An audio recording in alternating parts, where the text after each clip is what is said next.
Hola, hoy viajaremos a un momento clave en la historia del pensamiento político, el contrato social. Vamos a entender qué es, de dónde viene y quiénes fueron los cerebros detrás de esta gran idea.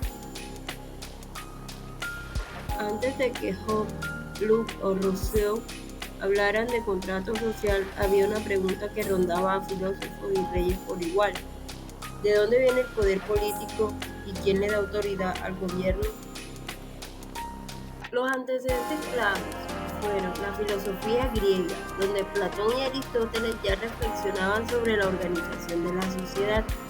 El cristianismo medieval, San Agustín y Santo Tomás de Aquino defendían que el poder venía de Dios. Humanismo renacentista, se empieza a poner al ser humano como centro de la política. Y las guerras religiosas en Europa durante los siglos XVI y XVII generaron una necesidad urgente de repensar la convivencia, y así surgió la idea de un pacto entre individuos para formar la sociedad, el famoso contrato social. Todos hablaron del contrato, pero no todos lo vieron igual. Aquí van las diferencias clave entre los tres grandes Hobbes, Locke y Rousseau. Cada uno responde de forma distinta a una misma pregunta: ¿cómo organizamos la sociedad para vivir mejor juntos? Pero, ¿qué tienen en común todas las ideas contractualistas? Las principales características son razonamiento racional, en el que se basan en la lógica y no en la religión; individuo como punto de partida, el ser humano decide asociarse voluntariamente; contrato o pacto social, las personas acuerdan formar una sociedad; legitimidad del poder, el poder político es válido si surge del consentimiento; y el rechazo al derecho divino, no basta con que un rey diga Dios me puso aquí. En resumen, el poder nace del acuerdo, no del cielo. Y no podemos olvidar a Hugo Grocio. Puede que no sea tan famoso como Hobbes o Rousseau, pero sin él el contrato social no existiría como lo conocemos. ¿Quién fue Hugo Grocio? Un jurista filósofo holandés del siglo XVII, considerado uno de los padres del derecho internacional.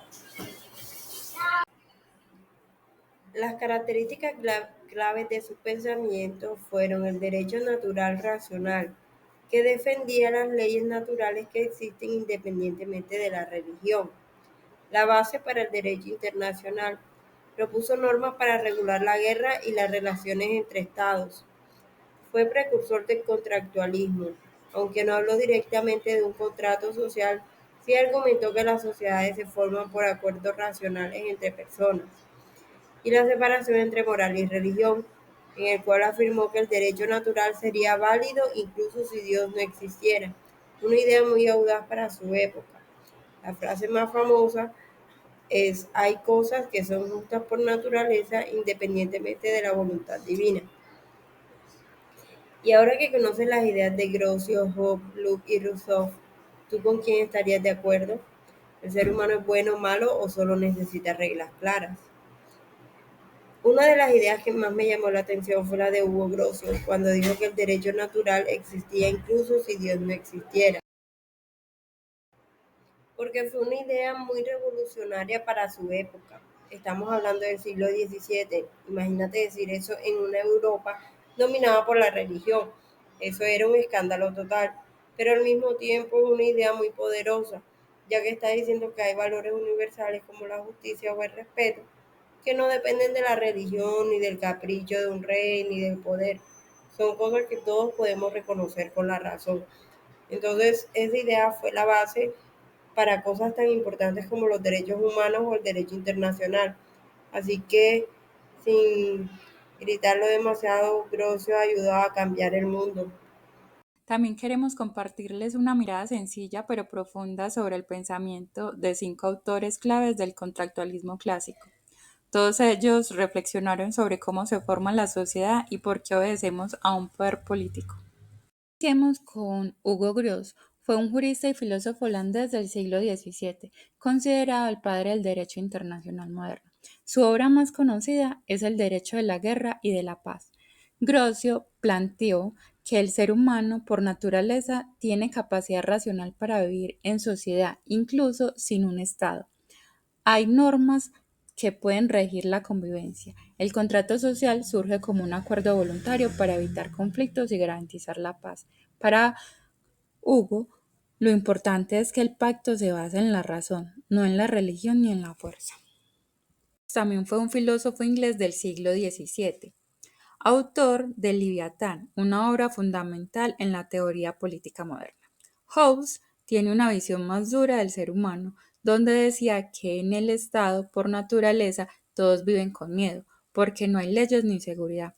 Es una guerra constante de todos contra todos, en donde indica que las personas deciden entregar su libertad a un soberano fuerte que imponga orden, y se basaba que en el contrato social no busca igualdad, sino protección. Su lema era: el poder debe ser absoluto para evitar el caos.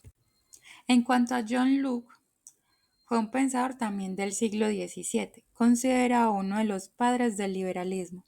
Su obra más influyente es Segundo Tratado sobre el Gobierno Civil.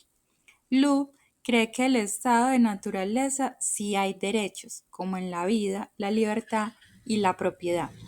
Pero como no hay quien lo garantice, las personas creían en un gobierno mediante contrato. Ese gobierno debe respetar los derechos individuales y actuar con el consentimiento de los ciudadanos. Si no lo hace, el pueblo tiene el derecho a cambiarlo. Es decir, para Lu, el poder político tiene límites. De igual manera, hablemos de Jack Rouse. Fue un filósofo suizo del siglo XVIII, figura central de la Ilustración.